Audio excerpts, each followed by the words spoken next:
great peace, great wonders. I hope everyone is having a great Sunday, having a great day on this Father's Day. The kids are out playing, the adults are out gardening. Hopefully so. Um, I want to touch on this. The resolutions passed by the Security Council for 2024.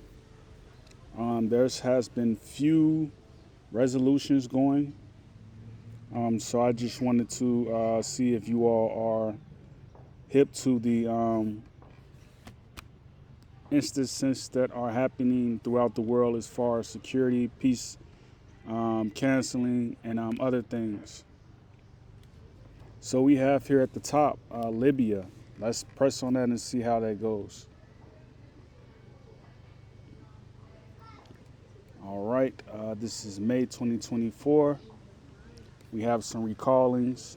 So when you look at Security Council meetings, you can pretty much like look at it as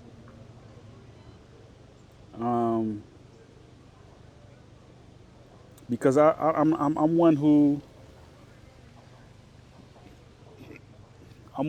likes to think that the United States is not left out of anything. When they say Libya or they say Palestine or they say Sudan, these are confederacies within the United States as far as like street names goes.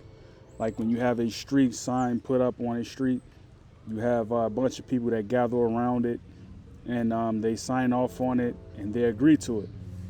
So that's a confederacy, and that is a Security Council.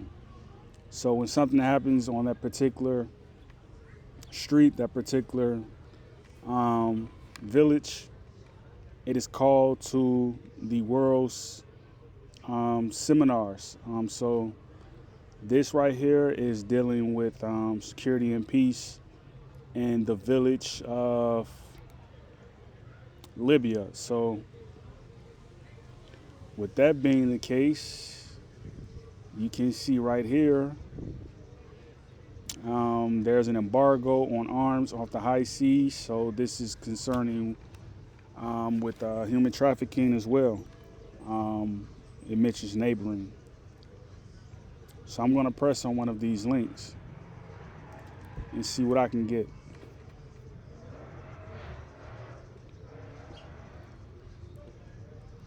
All right, this is 2023. All right, so here it is. This is a matter that was already brought up. It says, reaffirming its determination that terrorism and all forms of manifestations constitutes one of the most serious threats to peace and security, acting under Chapter 7 of the Charter of the United Nations, decides to extend the authorization as set out in Resolutions 2635/2022 for a further 12 months from the date of this resolution.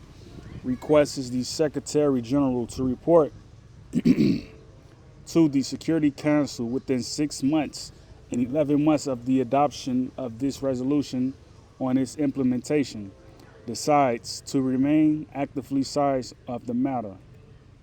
All right.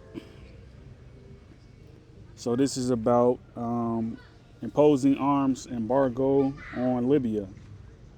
All right. So this was dealing with slavery as far as people trying to escape the northern coast, or I should say the tip of Morocco going into Europe, trying to escape persecution in states like Sudan, Libya, other states as well. So a lot of people lost their lives trying to get to Europe during this time. So this is recalled in 2016 when this was actually happening real bad. And this was happening in 2017, 2019, 2020, 2021, 2022. So all I can say to that is there needs to be an embargo check on all of the villages throughout the United Nations, the United States. There needs to be an embargo call on all the nations and all the villages because Libya is not the only one.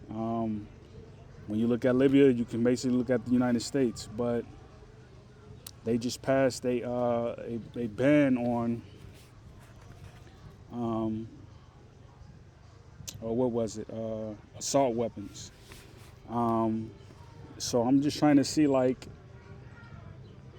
how are we going to get past peace and security if we can't control who our arms get in the hands of? I've always been a proponent of, if you're going to have a people out here who have arms and assault weapons and deadly weapons in their hands and in their stockpile, you need to make sure these people are decorated. That's for one. They need to provide a form of verification that they can actually keep these weapons within safe possessions, because a lot of the times what happens is people get these weapons and they sell it off to someone who doesn't need it, who struggles with mental health. So this is something that I'm just trying to understand, like, how can we further advance peace and security as far as terrorism goes, arms embargo. How can we pass it on international peace, and basically,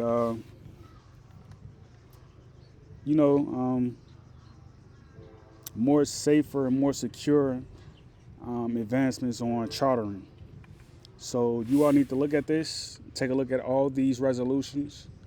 This is going back to 2016. Okay. Expressing deep concern at the threat posed by unsecured arms and ammunition in Libya. All right. So them just bringing up Libya, you can pretty much say everybody has a hand in this. So just because their name wasn't called doesn't mean that they aren't associated with what's going on in Libya.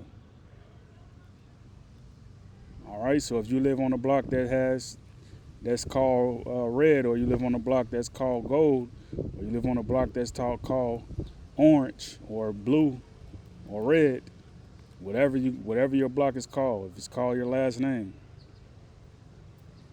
you're going to be caught up in an international peace discussion as far as foreign terrorism goes. Okay? You're on social media, that's called recruitment.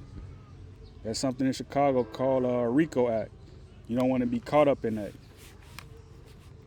All right? Because we saw what happened with political leaders such as, what was this, 1987? And he was in the on the Senate floor, I think in what, 1970, 1969, Jeff Fort. You don't want to be caught up in that, where you go away for a nonviolent crime with just being in a discussion for something that really didn't need to be. And we see, like, people get on the internet and they actually are involved in violent crimes and they show their faces. All right, so these people are walking freely. So we are walking around people who are posing a threat to peace and security. They're terrorists. Okay, this may be our cousin, this may be our brother, this may be our sister, this may be our nephews, this may be our nieces, this may be our uncles, our aunties. All right? We need to be very careful with that. And it says right here, underscores, point 7, that these authorizations do not apply with respect to vessels entitled to sovereign immunity under international law. So take that into account. All right? And it goes on to say, I affirm twice. All right, so you all enjoy your Sunday. And have a blessed evening.